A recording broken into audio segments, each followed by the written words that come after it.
ভগবদ্গীতার উদ্দেশ্য হচ্ছে অজ্ঞানতার অন্ধকারে আচ্ছন্ন এই জগতের মায়ার বন্ধন থেকে মানুষকে উদ্ধার করে মোক্ষ লাভের পথ প্রশস্ত করা। প্রতিটি মানুষই নানাভাবে দুঃখ কষ্ট পেয়ে থাকে। যেমন কুরুক্ষেত্রের যুদ্ধের সময় অর্জুনও মহা সমস্যার সম্মুখীন হয়েছিলেন। তিনি ভগবান শ্রীকৃষ্ণের কাছে আত্মসমর্পণ করেন এবং তার ফলে ভগবান শ্রীকৃষ্ণ তাকে গীতার তত্ত্বজ্ঞান প্রদান করে মোহমুক্ত করেন। এই জগতে অর্জুনের মতো আমরাও প্রত্যেকেই সর্বদা উদ্বেগ ও উৎকণ্ঠায় জর্জরিত। এই উদ্বেগ উৎকণ্ঠায় জর্জরিত জীবন থেকে মুক্তি পেতে গীতার বাণী ব্যক্তিকে সমস্ত কষ্ট থেকে মুক্তির পথ খুঁজে দেবে। ভগবান বলেছেন যে নিয়মিত গীতা পাঠ করে সে আমাকে প্রাপ্ত হয়। কিন্তু নানারকম কর্মব্যস্ততার কারণে ইচ্ছা থাকা সত্ত্বেও আমরা প্রতিদিন গীতা পাঠের সময় করে উঠতে পারি না। তাছাড়া ভাষাগত একটা সমস্যা তো আছেই। তাই সময় ও সরলতার কথা মাথায় রেখে আমরা প্রতিবারের মতো এবারেও একটি নতুন অধ্যায়ের সহজ সরল বাংলা ভাষায় সংক্ষিপ্ত সার তুলে ধরেছি। আশা করি শেষ পর্যন্ত শুনবেন। ভালো লাগলে একটা লাইক দিয়ে চ্যানেলটিকে সাবস্ক্রাইব করে আমাদের পাশে থাকবেন। আমাদের আজকের বিষয় গীতার দ্বাদশ অধ্যায় ভক্তিযোগ।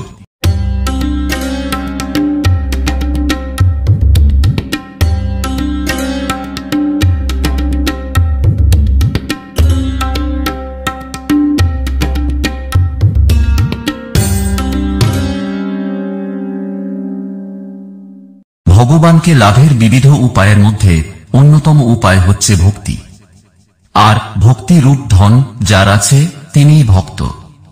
ভগবান ভক্তির দড়িতে বাঁধা পড়েন, তাই ভক্ত ভগবানের এত প্রিয়। একজন ভক্ত এবং তার ভক্তির কথাই এই অধ্যায়ে আলোচনা হয়েছে বলে এই অধ্যায়ের নাম ভক্তিযোগ। মাত্র 20টি শ্লোক বিশিষ্ট এ অধ্যায়ের শুরুতেই অর্জুন ভগবান শ্রীকৃষ্ণের নিকট জানতে চাইলেন, যিনি সর্বদা ভক্তিযুক্ত হয়ে পরমেশ্বরের সাকার রূপের উপাসনা করেন এবং যিনি নিরাকার অক্ষর ব্রহ্মের উপাসনা করেন, এদের মধ্যে অধিকতর উত্তম যোগী কে? এর উত্তরে ভগবান শ্রীকৃষ্ণ বললেন যে আমাতে মন একাগ্র করে নিরন্তর আমার ভজন ও ধ্যানে মগ্ন হয়ে যে ভক্ত আমার সাকার রূপের উপাসনা করেন, যোগীদের মধ্যে তিনি অতি উত্তম যোগী। তবে যিনি ইন্দ্রিয় সমূহকে বশীভূত করে মন ও বুদ্ধির অগোচরে আমার নিরাকার অক্ষর ব্রহ্মের উপাসনা করে থাকেন, তিনিও একটু বাঁকা পথে আমাকেই লাভ করে থাকেন। সাকার ও নিরাকার ব্রহ্মের উপাসনা পদ্ধতির তুলনামূলক আলোচনায় শ্রীকৃষ্ণকে অর্জুন জিজ্ঞাসা করেন, নির্গুণ ব্রহ্মের উপাসনা আসলে অত্যন্ত কঠিন।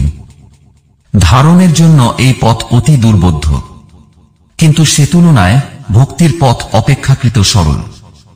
কারণ অনাসক্তভাবে সকল কর্মই ভগবানের মনে করে কর্ম সম্পাদন করাই ভক্তিপথের প্রকৃত সাধনা। অভ্যাসের মাধ্যমে মনকে সেভাবে প্রস্তুত করা সম্ভব। আর যদি অভ্যাস যোগেও কেউ অপারগ হন, তবে সকল কর্মের ফলাকাঙ্ক্ষা ত্যাগ করে ভগবানের শরণাপন্ন হয়ে থাকা আরো ভালো। অতঃপর শ্রীকৃষ্ণ ফলাকাঙ্ক্ষাত্যাগী ভক্তের লক্ষণ বর্ণনা করতে গিয়ে বললেন, তার প্রকৃত ভক্ত কখনো কাউকে হিংসা করেন না, তিনি সকলের প্রতি মিত্রভাবাপন্ন, দয়ালু ও ক্ষমাবান। তিনি সমত্ব বুদ্ধিসম্পন্ন ও অহংকার বর্জিত। তিনি শত্রু মিত্র, মান অপমান, শীত উষ্ণ, শুভ অশুভ, নিন্দা প্রশংসা, হর্ষ বিষাদ ইত্যাদি কোনো অবস্থাতেই কোনো প্রভেদ করেন না। এসবই তার নিকট সমান। এহেন সমত্ব বুদ্ধি সম্পন্ন ভক্তগণই তার অতি প্রিয়। অতএব অনাসক্ত, নিরহংকারী এবং সর্বত্র সমত্ব বুদ্ধিসম্পন্ন ভক্তের গুণবর্ণনের মাধ্যমেই এ অধ্যায়ের সমাপ্তি টেনেছেন ভগবান শ্রীকৃষ্ণ।